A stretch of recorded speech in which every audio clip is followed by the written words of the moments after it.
Hackers wallet loaded, ready. Diving in deep, keep the mindset steady. Builders stacking code like Tetris blocks. Innovators pushing boundaries, no padlocks. Mining for diamonds, secrets in the hash. Bill finding gems, make that portfolio splash. Welcome everybody to another edition of Late Night on Base. I am your boy, Bill the Bull, back at it with another edition. Excited for this episode because we got Ben and he's from Pinto Money. Excited because I like talking DeFi. I like talking about that sector. I like to simplify things because I like the ability for people to make passive income and utilize what DeFi is capable of doing. Without further ado, Ben, my friend, the most important question of the day is simply, how are you doing today, my friend? Thank you for asking, Bill, and thank you very much for having me. I have to say I'm feeling great. Just had a wonderful time at ETH Denver, attended the Stable Summit, which was quite an inspiring event, and it feels like Pinto really has a statement to make in the current stablecoin landscape. So very excited to be here and grateful for you offering us the opportunity to share a bit about what we've been working on and what we're so excited about. Love it. I can already tell the passion behind it. So I love speaking to passionate founders. That's a big thing. And I could just tell that this is really something that you're passionate about. So I'm excited to explore deep. By the way, is this your first time at ETH Denver? I attended a couple years ago, I think 2 or 3 years ago. And then this was my second time back there. Very cool. You have a good time? Yeah, I really did. That's the way to do it. All right. So Ben, So like I said, I'm excited for this episode because to me, I talk to all sorts of projects, founders, things like that. But what really interests me is talking to real builders, building on base, working hard to kind of reshape how things are done that can, change and improve people's lives. And one of the things are people who build protocols, such as yourself in the DeFi field, that allows users to operate in a trustless manner, kind of free of centralized forces to empower them through yield or whatever the mechanisms are. So kind of simplify this for me, because let's put it this way. There might be people on Spotify listening to you for the first time. Maybe they're on YouTube, maybe they're on Pods Media, wherever they're watching this, and they have never heard of Pinto Money. So if you don't mind, Ben, what is Pinto? Pinto is the best attempt so far at creating trustless, low volatility money. And in particular, a scalable version of low volatility money that is trustless. So what we're doing here, what the Pinto is all about, is our goal, I think collectively as a community, we're trying to create a crypto economy. And economy is built on low volatility currency. If you think about the current global economy, for medium of exchange and unit of account, the dominant currency is the US dollar, which has the lowest volatility of all the major currencies. Bitcoin obviously proved the power and potential of trustless, censorship resistant, and permissionless technology to create new types of currency. But its structure of just having a fixed supply makes it really ideal for a store of value. However, if you think about the traditional uses of money, it's not just a store of value, it's a medium of exchange and a unit of account. And historically, for a medium of exchange and unit of account, a low volatility currency is necessary. So Pinto is founded on the thesis that in order for us to have a crypto economy, we need a low volatility cryptocurrency founded on the same ideals of Bitcoin, of trustlessness, censorship resistance, and permissionlessness, to complement Bitcoin, which is the world's best store of value, to actually allow for small businesses, for example, to start to use cryptocurrency for real economic activity. So Pinto is a low volatility money protocol native to Base, that the goal of the protocol is to figure out, to the extent possible, can it dampen the volatility of the Pinto currency using endogenous incentive structures of the protocol. Interesting. So when you say low volatility, is that kind of saying like an elastic type supply, perhaps? Well, yes.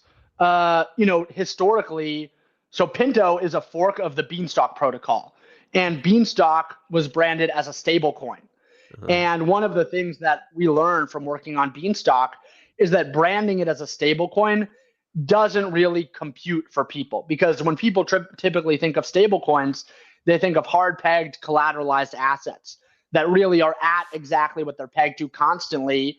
And then if there's a depeg, that's sort of a cataclysmic event. And so instead of branding Pinto as a stable coin, we've decided to try to move the dialogue forward about creating a low volatility currency where in reality, value is dynamic, it is subjective, and it is relative. And so the idea of having sort of any perpetually perfectly stable currency doesn't really make sense, if you will. So instead, the idea is, can we create a currency that is able to basically measure its own value according to some value index?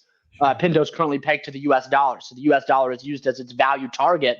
And then to the extent possible, can Pinto minimize the volatility of the Pinto price relative to its value target? So I think, can the user see what you're casting here on the screen, the Pinto homepage? Yep. So as you can see up here, it's 98.88 cents right now. Now, if this were USDC, you might look at that and say something has gone horribly wrong. This is a cataclysmic depeg. Whereas in the case of Pinto, this is simply just the value of the currency oscillating around its value target of $1. So we're using the term low volatility money to communicate, one, this isn't a coin in the traditional sense of like a stable coin where there's some other value wrapped to create the value. Instead, this is something with endogenous value in and of itself, a la, the most popular forms of money today. And then low volatility instead of stable, because it's not perfectly stable, but it is designed to minimize its volatility as much as possible.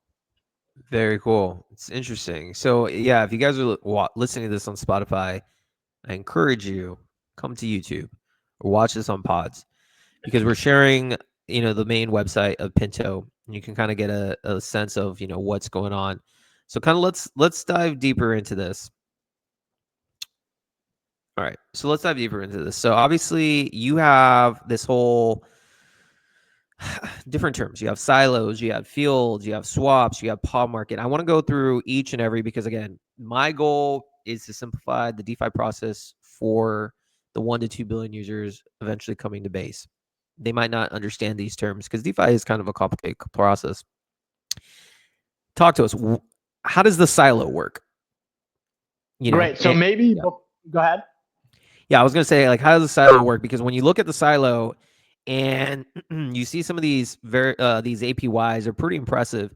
So I kind of want to see, how does the silo work and where does these APYs come from? Because, a lot of people out there are concerned that it's just Ponzi's or whatnot, but sustainable yield is very important. So if you could elaborate a little bit about both. So before maybe we get into the weeds of the silo, pun intended, maybe it would be helpful to do a bit of a digression on how the system works at a high level and why we have so many terms that, may at first glance be like, this is a lot of new verbiage. So this is a system that it's designed to be as simple as possible while creating incentives for each market participant to participate in protocol maintenance as much as possible. And the thing is, there really aren't any historical analogs in terms of financial assets and financial derivatives that match up to the way that the Pinto system works. So one of the problems that we faced is, how do we communicate to people and give people a terminology to think about and understand the system, given that basically each part of the system doesn't really have a direct analog historically. So one, there's a need to come up with some sort of metaphor, if you will.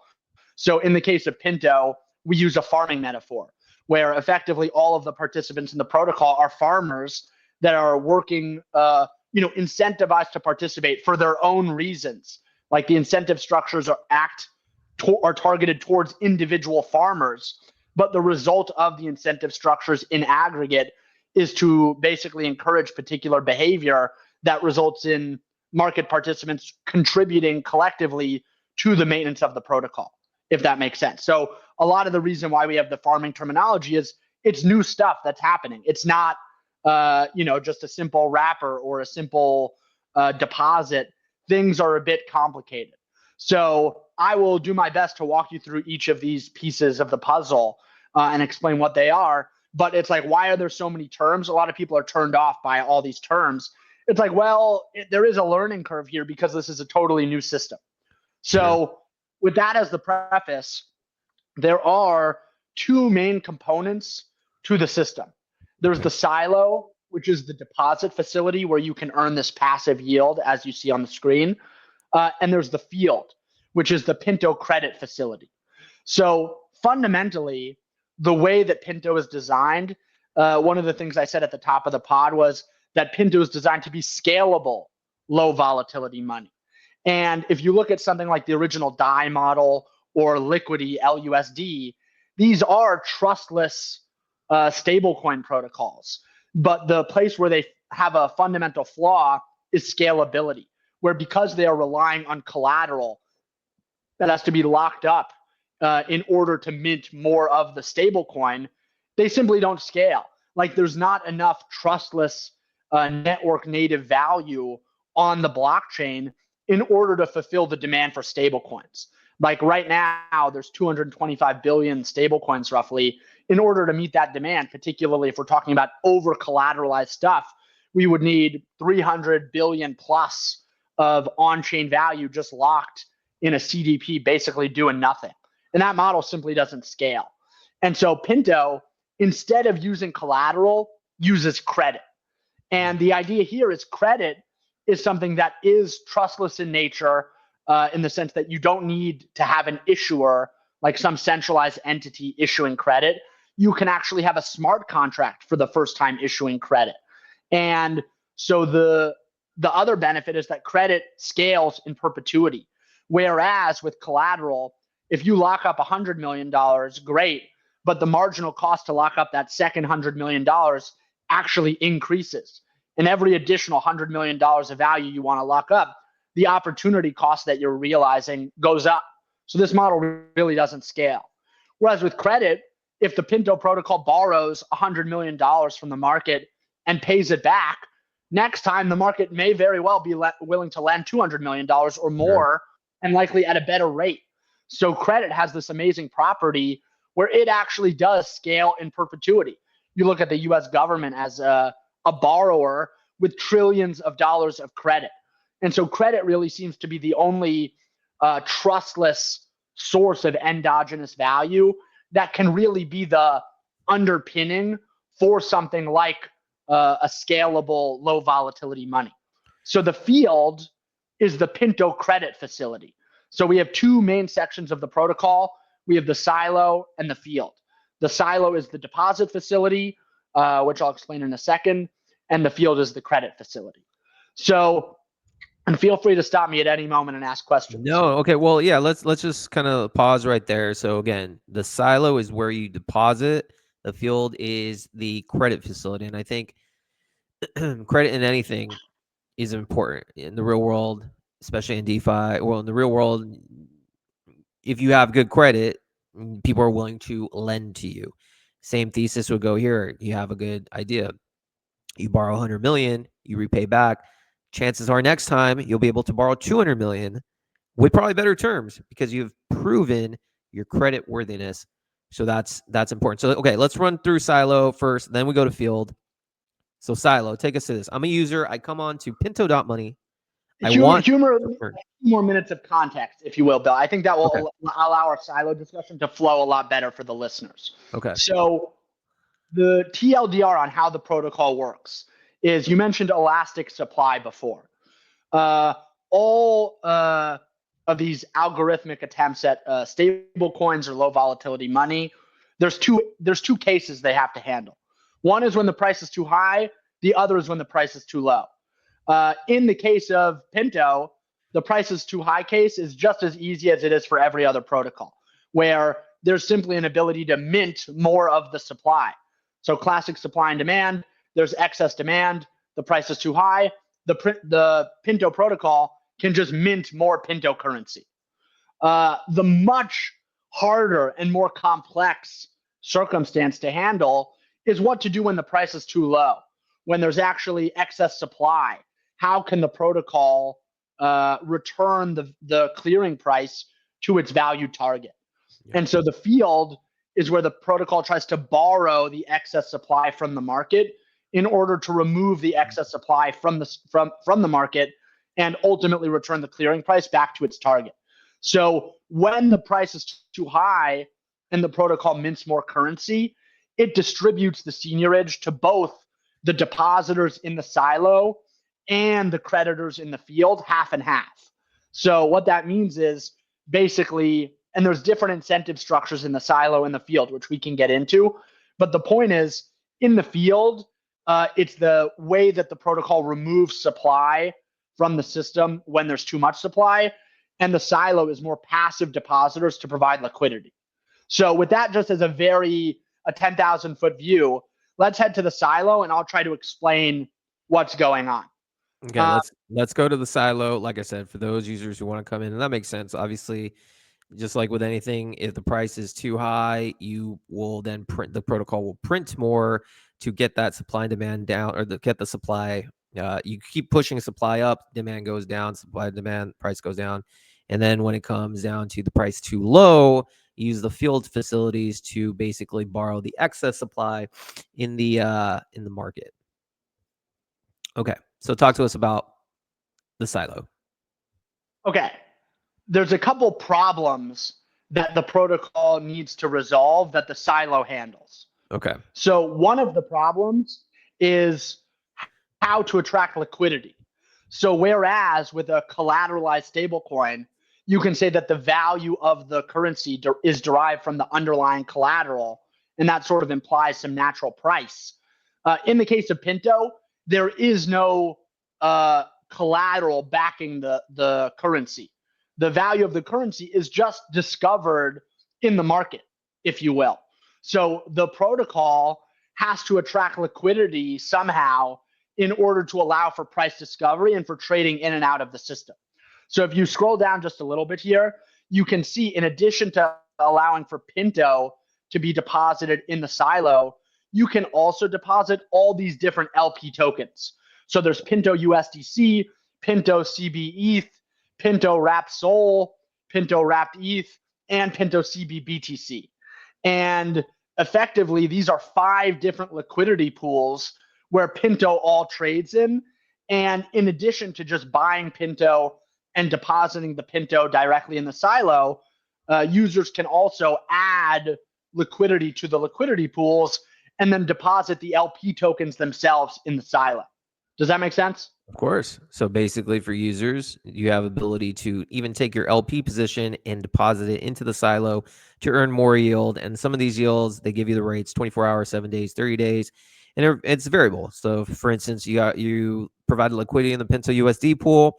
You can take that LP position, put it into the silo, and you can be earning 16% in the 24 hours, 11%, 7 days, 4%. Obviously, these are not fixed. But it does seem that you guys do have quite a bit TVL locked up. What is it right now? Over 10 million? I believe so, yeah. Very impressive. Very impressive. Okay, so you got to the deposit. That makes sense. Now let's turn our attention to the field because I want to get into you as well. I want to get into you. Yeah. No, we'll get into it, but I do want to make time, and it's very important that viewers get to hear from the team behind it and you, because I think that builds trust. You can have the best protocol in the world. And that's why it separates my, podcast from others, because the people who create these projects, it's very important we get to know them because that builds trust. Okay, but back to what you were saying. Silo, you want to talk a little bit more? Just two more minutes, if you will. And appreciate very much the opportunity to share about myself and why I'm working on this as well. So thank you. The big problem that previous attempts at algo stables have faced is the bank run problem, where when the price is above the value target or the value peg and it's printing and everyone can deposit and collect the yield, amazing. Everyone's super happy. The big problem, separate from like how do you borrow enough to return the price of the peg, is how do you prevent a bank run when the music stops? So, the protocol is above 1, it's printing, people are coming in. Now the price dips below its target and the printing stops. Why would anyone stick around? Why not leave and come back later when the printing starts again? This is like a fundamental existential problem that the system faces. So this is now where you see stock and seeds. This is where the stock system comes in.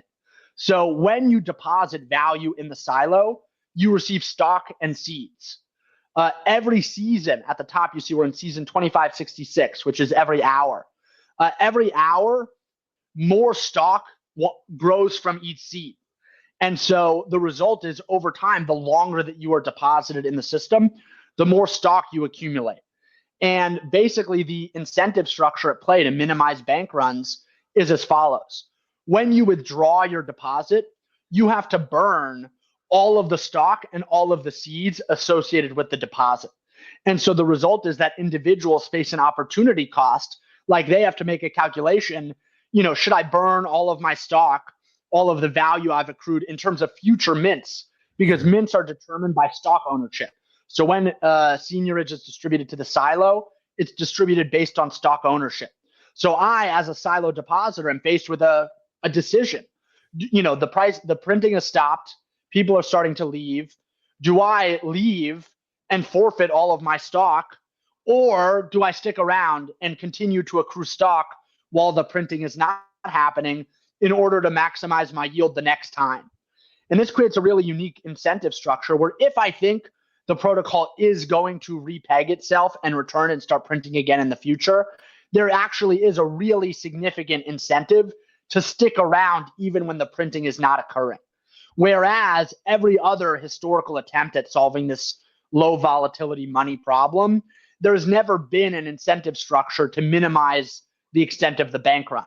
So I just wanted to go back to the silo just to highlight this. Listeners may be wondering, like, yeah, I'll farm it and then I'll just leave it at the end. This doesn't seem sustainable. The stock system is one of the main reasons why the system has the ability to return to its value target even after a bank run has occurred. Because it's sort of like the people that are going to leave are incentivized to leave immediately when the printing stops. So you will have some significant oscillation below peg. You'll have a crash, if you will, but the crash should be quick. It may be painful. You will have the price move away from its value target, but the people that stick around during that really painful part are probably not going to go anywhere a week from now or 2 weeks from now. And so there is some element of stability, if you will. And the last thing I want to add before we go to the field is you can see how there are different seeds for each different asset. So the protocol actually adjusts every season the amount of seeds for a given deposit. So in that way, using like a PID controller, the protocol can adjust the incentives to deposit any particular LP token or to deposit straight Pinto into the protocol, if that makes sense. So the protocol can really fine tune which assets are incentivized more or less than the others in order to deposit them. Got it. So yeah, the stock and seed system is the mechanism that people will have to kind of prevent the bank runs. That's the whole mechanism that's going to help lower the volatility. There will be volatility, but that gives people the incentive to stick around, which is this system, which has occurred in other algorithmic stablecoins in the past. I've kind of dabbled with them back in the day, so it is very good that someone like yourself has this system. We'll get into the field real quick, and like I said, we do tend to keep these interviews around 30 minutes, and there's a lot to cover. For those that are listening to this, we're also going to be having Pinto on our Let's Touch Base space with Rachel Rose and myself, and Rachel's going to be doing a podcast with him as well. So all those things will be dived in even further, especially on the space, because we do have an hour for these things. All right, so briefly, let's touch on the field, but I do want to get to you, Ben, because again, transparency, you can have the best protocol in the world, the dopest protocol, but especially on base, people want to know the team behind it. And that is extremely important. But again, the field, I just kind of want to run it with them. This is now the credit line, correct? So tell me briefly, if you don't mind, the 729.50%, the current temperature, what exactly does that entail? Okay, we can do the field super quick. The way the field works is there's a first in, first out payment schedule. So if you lend Pinto to the system, you get back pods. The soil here is how many Pinto you can lend to the protocol right now. And the temperature is the interest rate for lending. So if you lend 1 Pinto to the protocol, you get basically 8.295 pods in return. So the protocol is saying if you get paid back and payment happens on a first in, first out basis, you'll get like an 8.3x approximately on your loan. Now, the thing is, am I going to get paid back or not? So you can see here the pod line is just over 30 million. So about roughly half of all mints go to paying off the pod line on a first in, first out basis. So approximately 60 million, a little bit more than 60 million Pinto need to be printed in order for the person who gets in the back of the pod line to get paid back. So in the field, you can basically make a bet where if you think the protocol has some probability of, growing its supply by 60 plus million, then you can lock in an 8.3x return on your capital right now. Interesting. So first in, first out. So obviously there is some risk involved in there, but that's Definitely where the calculations come in. But it's for those that want to take the risk, they believe in what's going on. This is the ability. I mean, not every day you can almost make an 8x right away. So very cool. And again, guys, we will be going even deeper on our spaces. Probably by the time you listen to this, the spaces we'll have it out. All right, but Ben, now let's go to you, man. Because I can tell, I speak to a lot of founders, I speak to a lot of just people in the space, and I can tell you're one of the most passionate people I've ever spoken to about their project. And this is a good thing. Where does this passion lie? Where does it come from, Ben, that makes you so motivated to change DeFi as we see it? Well, it's deeply personal, honestly, Bill. The passion comes from my family history. So my family history, as it's been passed down to me, is a story of working hard for financial stability, only to have everything taken from us as a result of change in political control. And when I first discovered Bitcoin, I was like a 19-year-old kid, and at the time was sort of faced with an existential question of, should I get a job and like make money, knowing that what my great grandfather taught me and my grandfather taught me is, within a number of decades, you could have it all taken. Bitcoin really was like a eureka moment. Like, oh my God, for the first time, I could see a future where the money that I worked hard to earn and the value that I worked hard to create, I could actually keep. And that really, it blew my mind at the time and felt like the answer to my existential question.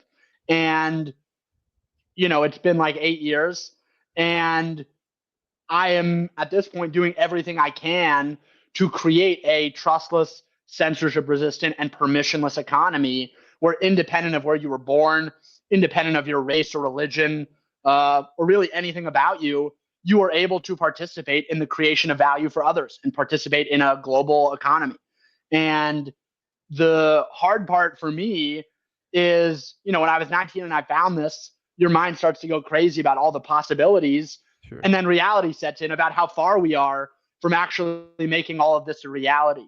And so what stood out to me, and we talked about this at the beginning of the pod, or one of the things that really stood out to me is, as great as Bitcoin is as a store of value, and it really is an amazing, amazing store of value, if we're going to make this economy thing happen, I have the belief that we actually need more than just a store of value. We need a medium of exchange and unit of account.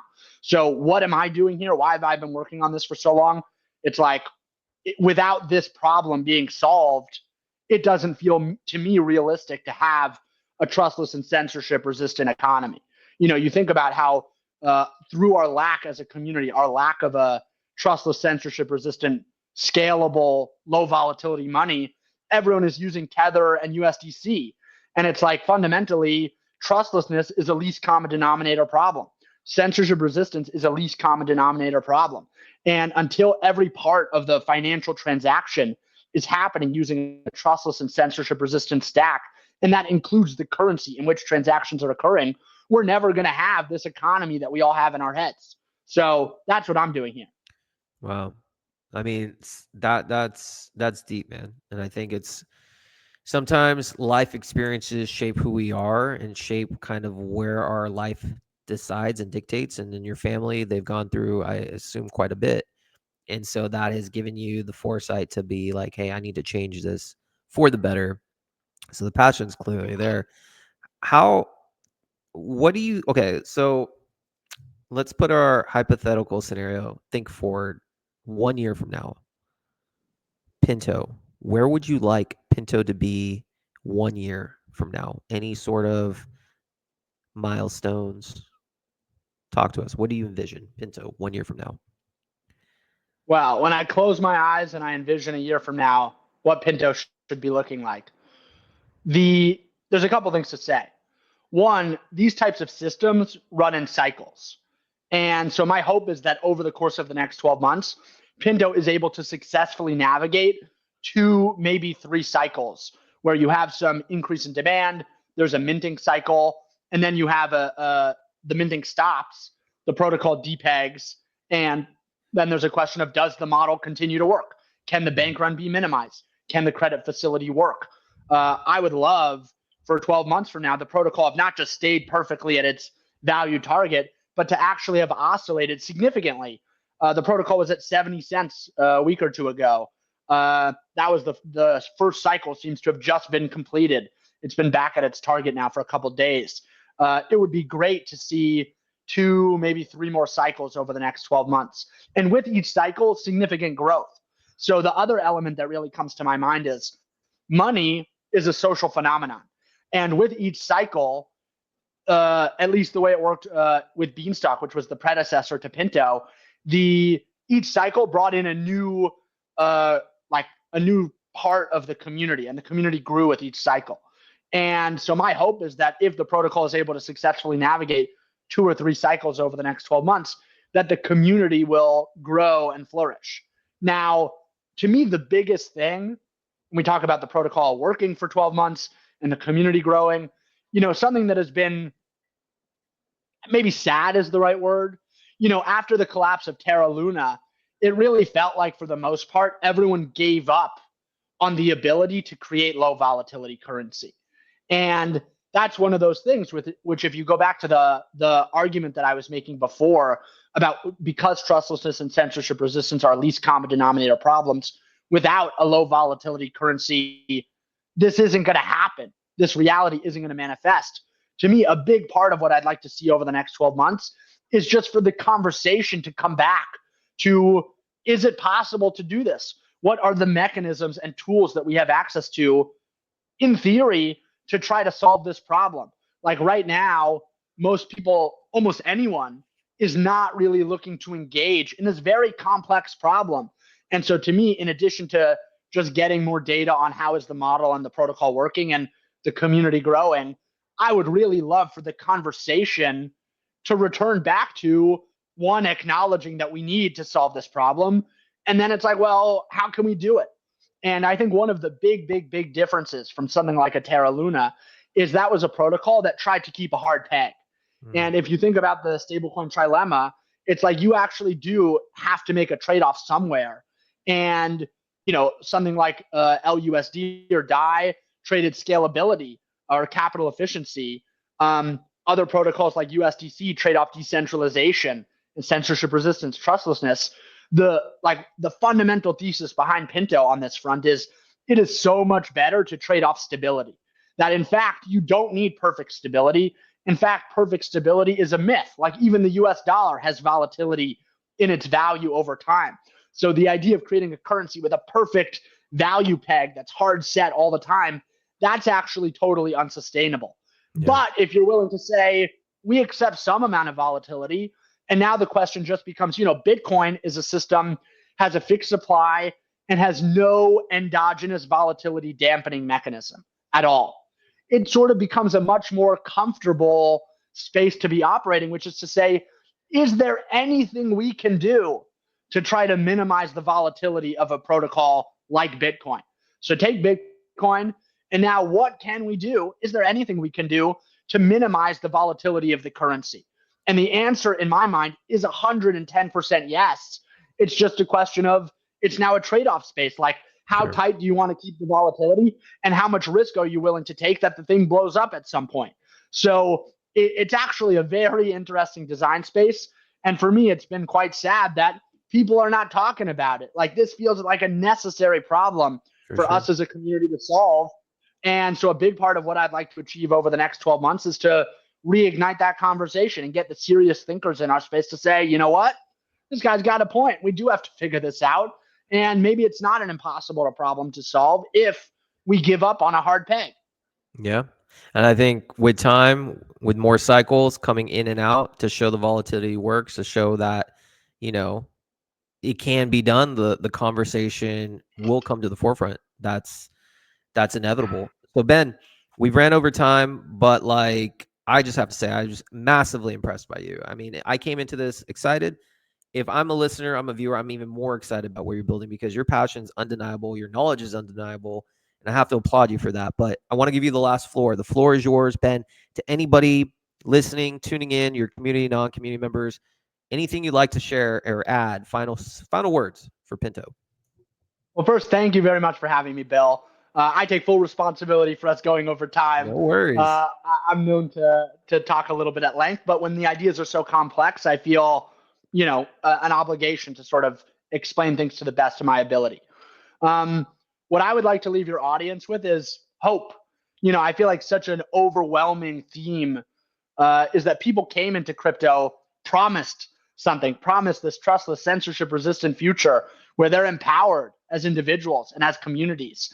And it feels in a deep way like so many people are jaded. And I want to say, like, there are people trying really hard to solve some of the core problems that we need to solve in order to make this vision that people were brought in with a reality. And in my mind, Pinto is one of honestly, the few projects that is doing everything possible to do things the right way. It's not to say that it's guaranteed to work. This is an experiment. It's highly risky. But at the same time, for those of you wondering, like, hey, I was sold this huge vision and, Base seems like they've got good energy and they're trying to do stuff. Pinto is part of that vision. And Pinto is really our collective. And I use our, like, there's a lot of people that have been working on Pinto for a long time to bring this out here. And I just have the honor of speaking about it.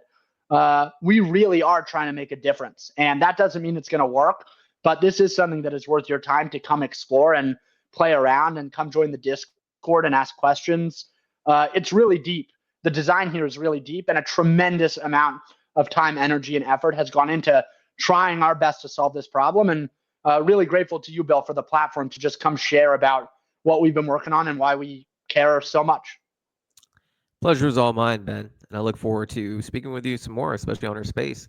I'm looking forward to the podcast that you do with Rachel. But everyone, Ben, just thank you so much for coming on the pod. Thank you very much, Bill. Everyone on Spotify, head over to YouTube. We're going to make sure to put Pinto's Discord, their app, and their X account information in the description so you can find out more about them. And of course, you'll have your boy Late Night on Base's X information. If you haven't done so already, literally just like and subscribe. It's free. It allows me to produce more banger content on the regular. Guys, this has been Late Night on Base with Pinto. We hope you enjoy the episode. Until next time, everyone. Cheers.